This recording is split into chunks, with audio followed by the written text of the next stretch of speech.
Subscribe कीजिए the perfect classes channel को और बेल आइकन को दबाइए लेटेस्ट वीडियो सबसे पहले देखने के लिए।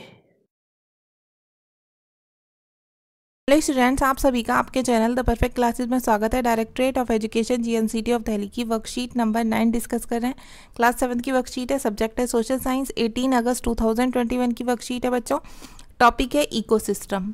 ठीक है, पारितंत्र। तो स्टार्ट करते हैं आज का topic. Plant in the form of thorns, की जो कैक्टस का पौधा होता है, ये दिखाया हुआ है कैक्टस का पौधा। इसकी जो पत्तियां होती हैं वो कांटों के रूप में क्यों होती हैं? क्यों होती हैं बच्चों? क्योंकि ये मरुस्थल में होता है, वहाँ पर पानी से बहुत कम मिलता है और इसीलिए ये कांटों के फॉर्म में होती हैं। ठीक है, बहुत कम पानी में उगने वाला पौधा होता है ये। तो हम ऐसी बस विचार करेंगे इस पर, आंसर नहीं देने हमें। सेकेंड क्वेश्चन है, why is camel called ship of desert? रेगिस्तान का जहाज ऊंट को क्यों कहा जाता है? तो इसके बारे में बताना है आपको, बस सोचना है। ठीक है, क्योंकि वो मरुस्थल में आसानी से चल फिर सकता है, सब काम आराम से करता है। उससे कोई उसके जो फूट होते हैं, फीट्स होते हैं उसके पैर, उससे उसे कोई दिक्कत नहीं होती बच्चों, आराम से वो रेत पर चल लेता है। ठीक है, अब ये देखिए, why are the leaves of lotus plant flattened? कमल के पौधों की जो पत्तियां होती हैं वो चपटी क्यों होती हैं? तो इसमें भी हमें ये देखना है क्यों होती हैं। ठीक है, उसकी ऐसी बनावट होती है, वो पानी पर उगता है। अब ये देखते हैं, why are frogs found near water? मेंढक पानी के पास क्यों पाए जाते हैं? क्योंकि वो पानी में रह सकते हैं और पानी में ही वो अपने खाने के लिए उन्हें कीट मिल जाते हैं। ठीक है, अब देखिए, why do people living in coastal areas mainly eat fish? तटीय क्षेत्रों में रहने वाले लोगों के भोजन का मुख्य भाग मछली क्यों है? क्योंकि वहाँ पर वही खाने में सबसे अधिक मिलता है और वो उसे ही अपना मुख्य भोजन बना लेते हैं। जैसे जिन क्षेत्रों में चावल अधिक उगता है तो वहाँ के लोग चावल ज़्यादा खाते हैं। जिन क्षेत्रों में गेहूँ की खेती अधिक होती है वहाँ के लोग गेहूँ का ही ज़्यादा प्रयोग करते हैं। ठीक है, तो बस हमें क्वेश्चन आंसर लिखने नहीं है, थोड़ा विचार करना है इनके ऊपर। अब देखिए बच्चों, हम स्टार्ट करते हैं। The animal, the vegetation and the way people living vary from place to place. विभिन्न स्थानों पर पाए जाने वाले जीव जंतु, वनस्पति एवं लोगों के रहन सहन के जो तरीके होते हैं वो अलग अलग होते हैं। All plants, animal and human beings depend on their immediate surrounding.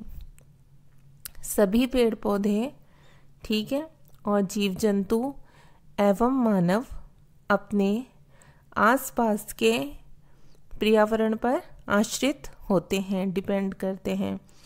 Often they are also interdependent on each other. प्राय वे एक दूसरे पर आश्रित होते हैं। These relations between the living organism as well as relation between the organisms and their surrounding form an ecosystem. जीवधारियों का आपसी एवं अपने आसपास के पर्यावरण के बीच का संबंध क्या कहलाता है? पारितंत्र कहलाता है, या पारितंत्र का निर्माण करता है। अब आगे देखेंगे बच्चों। An ecosystem has all the factors that interact in a specific area, whether they are biotic or abiotic. एक पारितंत्र में वह सभी कारक होते हैं जो एक विशिष्ट क्षेत्र में, जो एक विशिष्ट स्पेसिफिक एरिया में क्या करते हैं? जो एक स्पेसिफिक एरिया में परस्पर क्रिया करते हैं। ठीक है, और जो एक विशिष्ट क्षेत्र में, चाहे वो जीवीय हो, वेदर दे आर बायोटिक और abiotic. Every specific ecosystem in the world has its own condition created by it's inanimate objects. संसार में प्रत्येक विशिष्ट पारितंत्र के पास अपने निर्जीव वस्तुओं द्वारा निर्मित स्वयं की स्थितियां हैं। Those condition determine what kind of living things will be able to live there. वह स्थितियां निर्धारित करती हैं कि किस प्रकार का जीव वहां रहने के लिए सक्षम होंगे। ठीक है।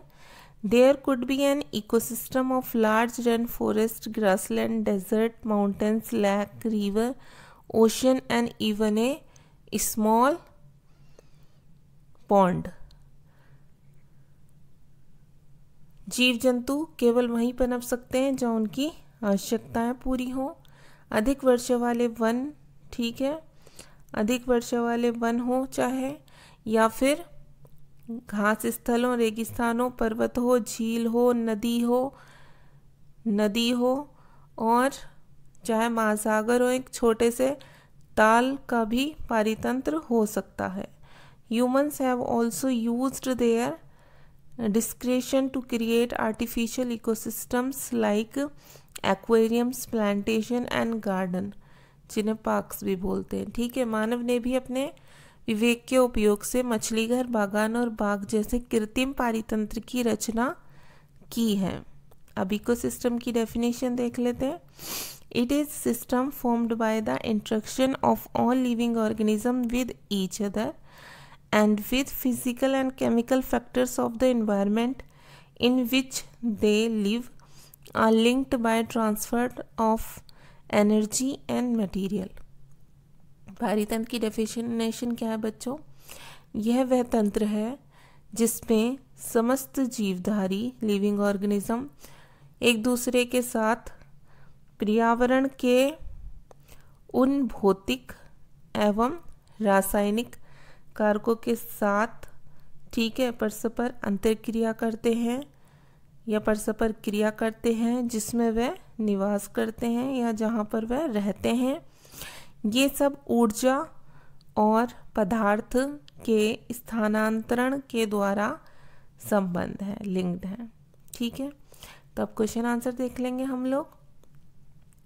फर्स्ट क्वेश्चन है, हाउ इज इकोसिस्टम फॉर्म्ड? पारितंत्र कैसे बनता है? तो इसका आंसर वर्कशीट में ही है। देखिए यहाँ से आप निशान लगाएंगे ऑल प्लांट से